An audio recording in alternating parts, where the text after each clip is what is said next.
stand part, I will report this bill with amendment presently. Members, we now turn to the Energy Innovation, Electric Vehicles and Other Matters Amendment Bill, and the question is that Part 1 stand part. Mr Chair. Sue Moroney. Thank you, Mr Chair. Pleasure to rise and speak to Part 1 of the Energy Innovation, Electric Vehicles and Other Matters Amendment Bill. And I will have some questions for the Minister on this, so I'm just giving the Minister a heads up on Part 1 because... A point of order, Matt Ducey. I seek leave for the Energy Innovation Amendment Bill to be debated as one question. Is there any objection to that proposition? There appears to be none. That will be the case. So we're now, I'll restate the question, we are now debating Part 1, Part 2, Part 3, Part 4, the schedule and clauses 1 and 2.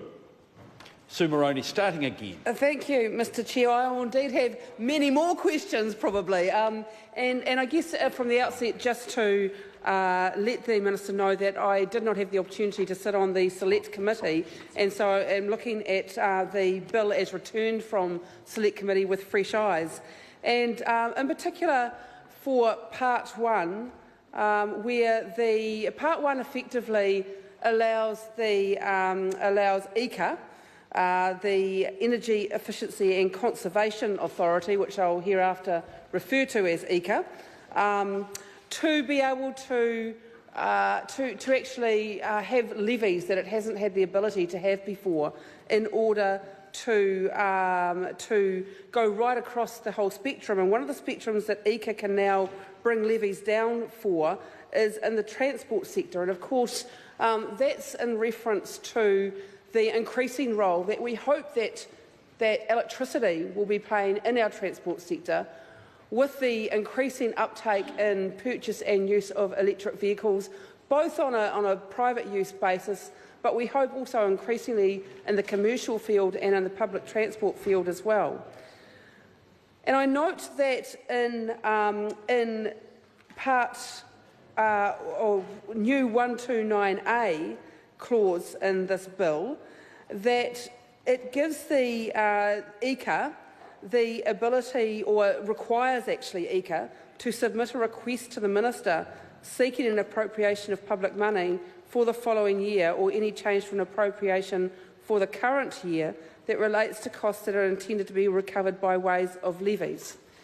And one of the questions that I have for the Minister is that, given now that one of the main intentions or features of this bill is that it allows EECA to gather levies from a range of sectors, is the Minister, in reference and being referred to in that clause of the bill, is that the Minister of Conservation, or is it the Minister of the particular part of the sector from which the levy is being derived? And from my perspective, what I'm very interested to learn about is that if levies for electricity use are coming from the transport sector, is that reference about submitting a request to the Minister, in that instance the Minister of Transport or the Minister of Conservation?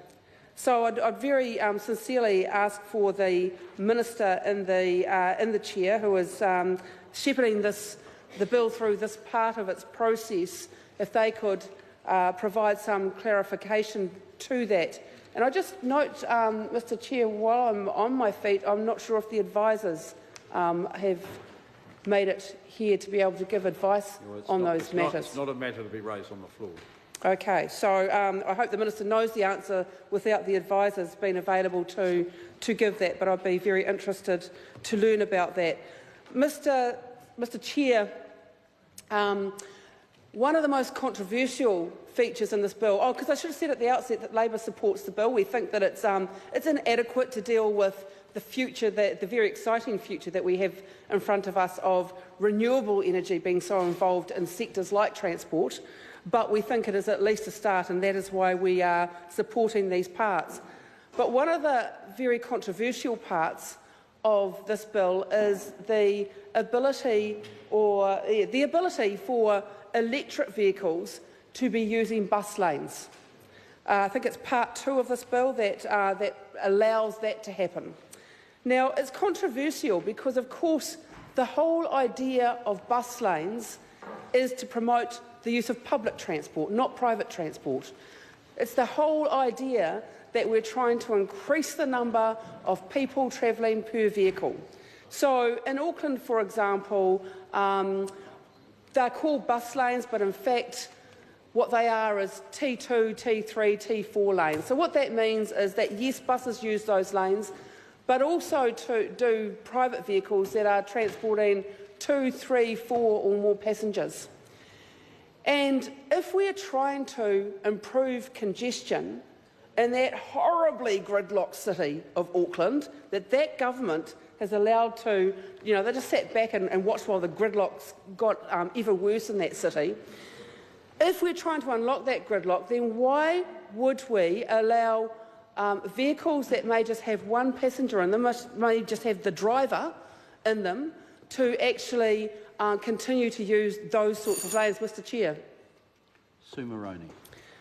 So that is the impact of the change in this bill, in part 2 of this bill, that lanes that are being set aside in our most congested city, and in other cities actually, that actually require people to be having multiple passengers, and in fact are really designed for buses to be using to get people out of their one person per car habit and into buses so that they can expedite their journey, having a lane dedicated to them, are now increasingly going to be clogged up by potentially single-use vehicles, whether they be electric or not. And I don't know, and I'd be interested to hear from the government, what is the policy setting that they are trying to address by that? What is the policy setting? Because I've seen no evidence internationally or in New Zealand that suggests that opening these precious bus lanes up to single-use electric vehicles is somehow going to magically lift the number of electric vehicles that are purchased in this country. Because all the international research and evidence says that the important thing about improving our use and uptake of electric vehicles is going to be about the purchase price. That's the single biggest driver of whether there will be a large uptake of electric vehicles or not. And yet, this government is not using the best tool at its disposal to address that issue. And that would be that the government, owning one of the largest fleets in the country, is not even requiring its own departments and ministries to purchase electric vehicles. That would be the single best way of having a mass purchase of electric vehicles. That, by definition, would bring the purchase price down, and that would be the thing that would increase the uptake of electric vehicles. But no, this government instead says, hang on, we've got congestion rising in all of our major cities actually, but particularly Auckland. Let's clog up the bus lanes more. And as I understand it, and I'm not from Auckland, but many Aucklanders tell me that actually the bus lanes are pretty heavily congested these days. And that's a great thing, because that's about a great uptake of public transport. But why does this government think that the best thing it can do is start to put electric vehicles, often cars driven by one person with no other passengers, in those lanes, and make it even harder for our public transport system to be the most efficient it can be? So, Mr Chair, I throw that challenge out to the government. Please explain, where is the evidence that that measure will increase significantly the uptake of electric vehicles in New Zealand, and where is the evidence that it will not instead have the possibly unintended consequence, but very obvious consequence, of making the public transport system in Auckland and other of our major cities less efficient? And if that happens, if our public transport system becomes less efficient because The buses and the people driving with 2 or 3 people per car and the taxis that can also use those routes are getting clogged up increasingly by people, one person a car, in an electric vehicle. Because I think there is one misnomer that goes on, or a common misunderstanding. People seem to equate electric vehicles with fixing all of the woes of our transport system. Well, there is no difference. The one thing it will do is it will reduce carbon emissions, and I applaud that, absolutely applaud that. But there is no difference in terms of congestion, road safety, those other aspects of our transport system that we should be concerned about, that an electric vehicle delivers over a petrol-powered or diesel-powered vehicle. They take up the same amount of space on the road. They add to our congestion.